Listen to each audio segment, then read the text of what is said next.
আসসালামু আলাইকুম, welcome back to my channel. স্বাস্থ্যকর জলখাবার বা ব্রেকফাস্টের জন্য আপনারা এই রেসিপিটা নিশ্চয়ই ট্রাই করতে পারেন। খুবই কম সময় আপনারা এই রেসিপিটা বানিয়ে নিতে পারবেন। আর এই রেসিপিটা তৈরি করতে গেলে না লাগবে কোনো বেকিং সোডা, না লাগবে কোনো ইস্ট। অতি সহজে এই রেসিপিটা তৈরি করা যাবে। আর আজকে আমাদের রেসিপিটা হলো চিতই পিঠা। তাহলে চিতই পিঠা বানানোর জন্য প্রথমেই আমি এখানে 2 থেকে আড়াই বাটি চালের গুঁড়ো নিয়ে নিচ্ছি।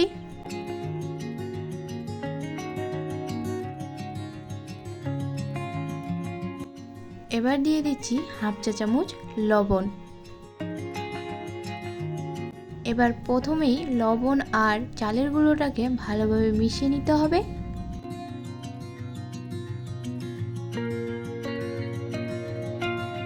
আচ্ছা, এবার আমি এখানে নিয়ে নিয়েছি হালকা উষ্ণ গরম জল। এই জলটাকে দিয়ে আটাটাকে ভালোভাবে একটু মিশিয়ে নেব। একবারে কিন্তু বেশি করে জল দেবেন না, না হলে কিন্তু ব্যাটারটা তৈরি হবে না। অল্প অল্প জল দিয়ে এইভাবে প্রথমে একটু মেখে নেব।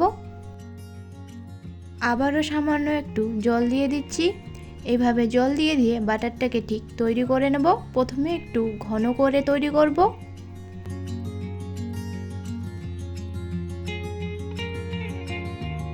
এবার আরও একটু জল দিয়ে ব্যাটারটাকে একটু পাতলা করে নিচ্ছি।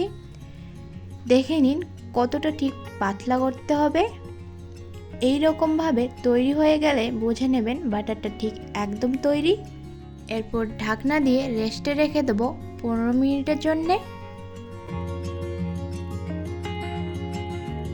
ফাইনালি চিতই পিঠা বানানোর জন্য আমি একটা কড়াই নিয়ে নিয়েছি। এই পর্যায়ে চুলার আঁচটাকে লো টু মিডিয়াম রেখে এবার আমি ওই বাটারটাকে একটু ভালোভাবে মিশিয়ে নিয়ে কড়াইয়ের মধ্যে দিয়ে দিচ্ছি। এবার ঢাকনা দিয়ে দেব 2 মিনিটের জন্য। চিতই পিঠাটা একদম তৈরি। এবার আমি চিতই পিঠাটাকে তুলে নিচ্ছি। আপনারা নিশ্চয়ই দেখতে পাচ্ছেন কত ইজিলিভাবে এটা উঠে আসলো। আচ্ছা, আবারও আপনাদের আরেকটা পিঠে বানিয়ে দেখাচ্ছি, কিন্তু তার আগে ছোট্ট একটা টিপস। পিঠেটা বানানোর আগে বাটারটাকে ঠিক এইভাবে মিশিয়ে নেবেন।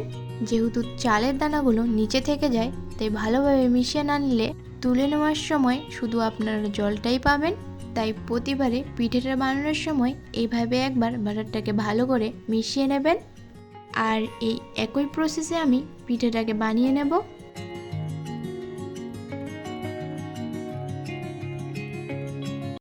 তাহলে দেখতেই পেলেন রেসিপিটা কতটা সহজ বানানো আর স্বাস্থ্যকরও।